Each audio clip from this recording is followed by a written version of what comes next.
Greetings, Tony from Old River Hardgoods again. Today we're going to take a look at some different kinds of tools, those specifically for some of the other trades you may encounter while out in the wilds. There's a lot of different trades out there, and this is only a very brief sampling, but gives you an idea of some of the variety of tools that can be out there to be collected. So sit back and enjoy, and I hope you learn something. First up, we're going to take a look at a couple of Farrier's tools. A farrier, of course, is someone who puts shoes on horses. And while every farrier is a blacksmith, not every blacksmith is a farrier, as has been pointed out to me on more than one occasion. The upper tool here is called a buttress. And this is used for trimming the hooves of animals, not just horses, but also cows. This one's, of course, hand forged. And there we go, better picture of the head.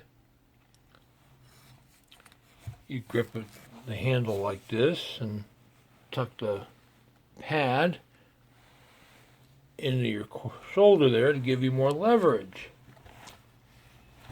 And there's all kinds of styles of these you see out there. There's even a couple of patented ones. I couldn't find an example of any right now in my photo archives, but here are a couple that I've sold in the past. One on the right was pretty neat. That I don't think it was particularly old, but somebody spent a lot of time making that, and it was a really, really nice tool.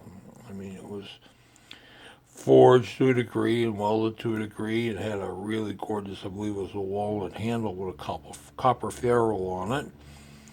And the one on the right's kind of a standard one. Matter of fact, I got another one like that here right now. And let me tell you, these things have spawned a whole host of crazy descriptions by, shall we say, less than knowledgeable eBay sellers who've also done their damnedest to destroy the value and prices of these.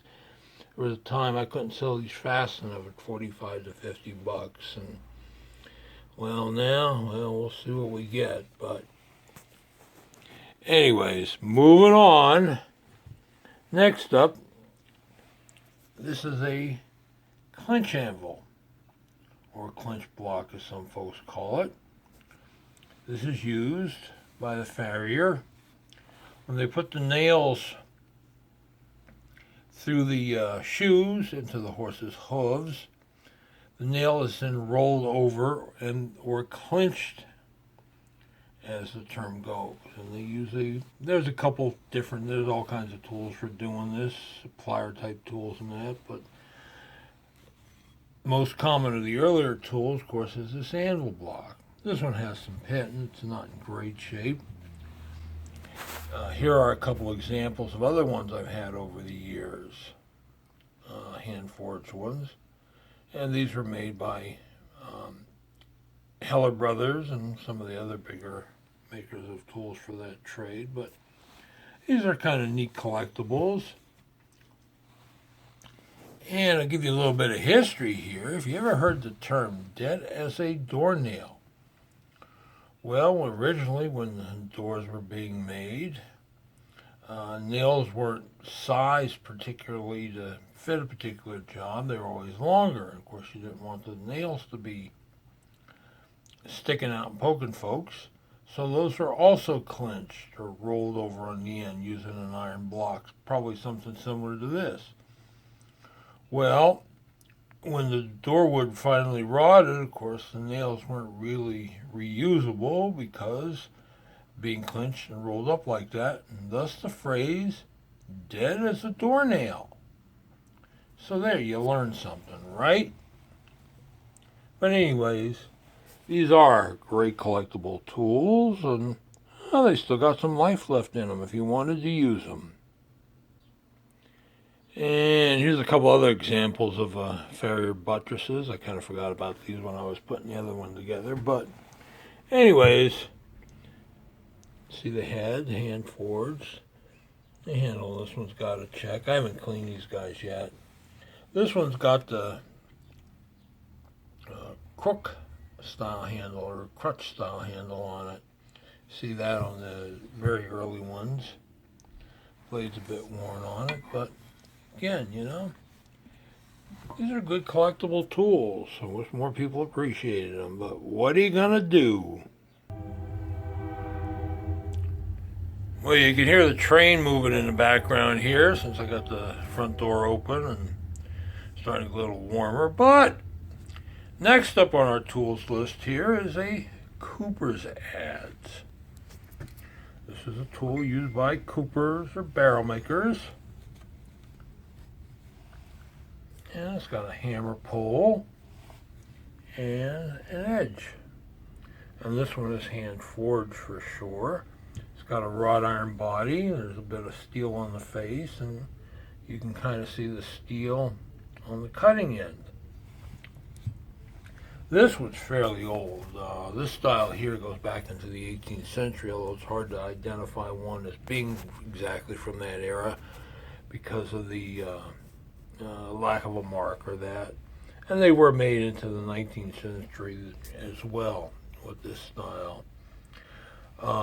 Couple of the other ones you might be more familiar with are this style here, which have the rather deep eyes, and the handle is let into the head, and then a bolt, a carriage style bolt goes all the way through and is screwed onto the end of the handle held on the end of the handle with a nut.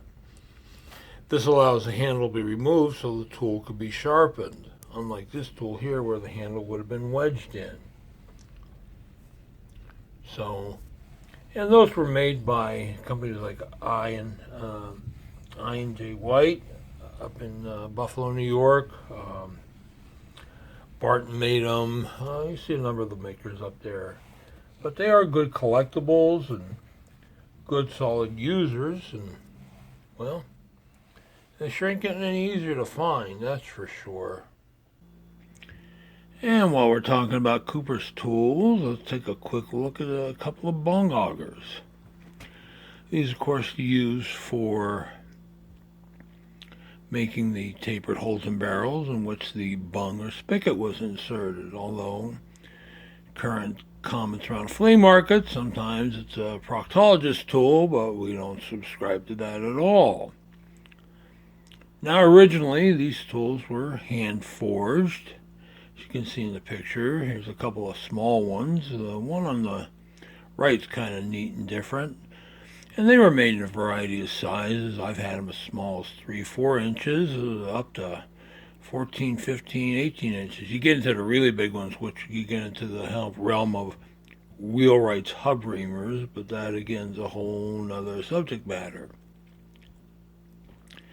But this one here, look at this one quick. This is a pretty common style. They were made by a variety of makers, including James Swan. I had one of his not too long ago. Usually the handles are turned and then screwed in. This one lost its original handle, and the guy got it from just shoved the dowel in here, and I haven't had a chance to work on it. And, this one's got a little patina. It's going to need some work and clean up, but I usually don't have any problem selling these guys as long as the lead screws are good and the cutter's not too bad. And even though there is some frosting on it, I've seen worse. So, but they're, like I said, good collectibles. And again, they come in a variety of sizes. This one's about average, I guess. I've seen them as small as 5-6 inches. I had a monster one time where it was like 18 inches. I mean, just the head alone was 18 inches. So, they're out there if you know where to look. This one here is a pretty neat one. It took me a while to find a patent on this guy. This was patented by Josiah Kirby on February 17, 1885 of Cincinnati, Ohio. Patent number 312359. And he was quite the prolific patenter of these kinds of tools. He's got a bunch of them, and Fortunately, the data MP site doesn't have them all, but I finally was able to navigate the murky waters of Google Patents to locate this one. And this one has some neat features to it. It's got a bit of a fence on it. And the cutter's on the back side here. Yep, there's the cutter. Push the lead screw. I haven't really done anything with this one either. This one, unfortunately, the handle's damaged. Somebody put a couple of bolts in there, but it is split, and I'm going to need to do some gluing one of these days. But boy, this is another one of those tools that you don't find too often. And very, very collectible. Another tool that you find from time to time is a shotgun, shot dipper. These are made by a number of makers. This one doesn't have a maker's mark on it. It's graduated in shot sizes on one side and drams of powder on the other. It is adjustable. You raise and lower the cup to measure it. And this one's got a little wear to the plating, but most of it's there. The handle's neat. I originally thought this was rosewood, but having cleaned it up a bit, I'm thinking this is possibly ebony. Usually you see one more just a natural wood handle, but overall it's in good shape. And boy, these are really neat collectible items if you're into that sort of thing. And if you're not, oh well. One of the tools I picked up down at Kutztown is this leather draw gauge. Emmett Latta of Friendship, New York, was granted patent number 237554 on February 8th, 1881 for the design of this tool. And it's kind of neat. It does have the patent on it. These were sold by the H.F. Osborne Company of Newark. One of the neat features of it is that the head can be rotated, and that's a patented feature, to allow the beam to be set quickly without having to mess with the front screws. And this one cleaned up pretty well. Front part of the beam is clean. Underside does have some pitting. The handle scales, I believe, are mahogany, and they're good, save for the usual dings and stains. They might be rosewood. Sometimes it's hard to tell. It still has the original blade or a blade. Again, hard to tell with these guys. There's some chipping on it. But tell you what, I've only had a couple of these guys, and this is the first one that I've had that the head actually worked on. So it's kind of a neat tool, definitely a collectible one.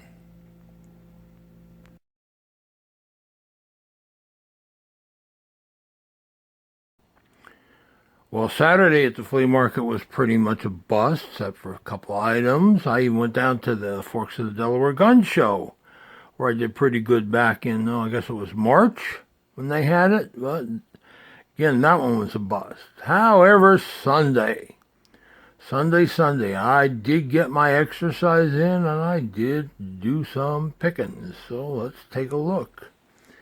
Paper's down because some of the stuff is pretty gnarly, as they say. There's a blacksmith flatter. Kind of well-used top fuller, but still has got some life. A blacksmith drift punch. A Klein Tools drift punch. Ding. Another round-faced swage of sorts. Not one, but two straight peened hammers. This one got a little chipping on the face, but I might be able to save the handle on that. Up here we got a old square nut buggy wrench for a brace, always a crowd favorite. Leather awl, starting to get a couple of those, start putting together some pairs. Hand forged divider. Joint needs a little tightening. This one's probably 19th century. My guess would be a Boker under all that crud, but we'll find out. Little Stanley 101 model maker's block plane. At least I think it's a Stanley. Don't see no mark on the blade yet, but not too bad. This is neat, but nobody will probably want it.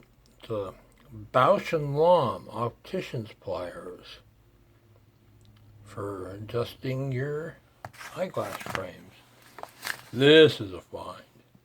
I can't tell you the last time I had one of these guys. It's probably been 10 years or so, but it's a Pexto. If I read the mark right, it's number 32 double jaw pliers. Round and flat. I said that one's been a while.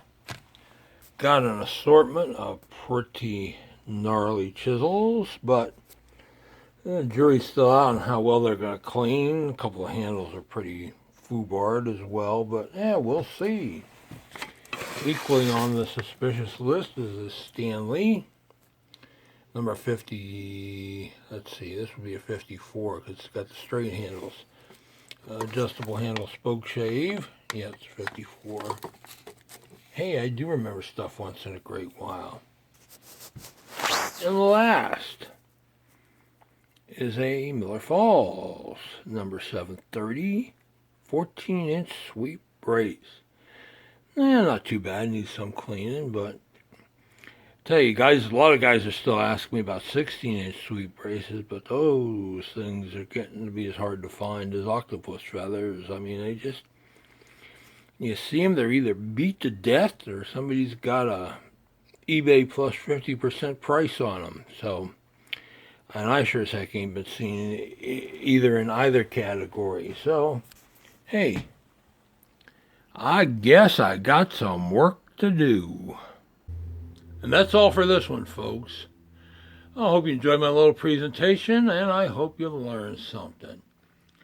This weekend is the Jacktown Spring Flea Market, so we'll see what happens there. Weather's looking okay on Friday, but that's not real busy on Friday, but Saturday's kind of looking iffy, so who knows? We'll just have to play it by ear. But anyways, if you like what you're watching, please hit that subscribe button to be notified when new videos are posted. And thanks for watching, and bye.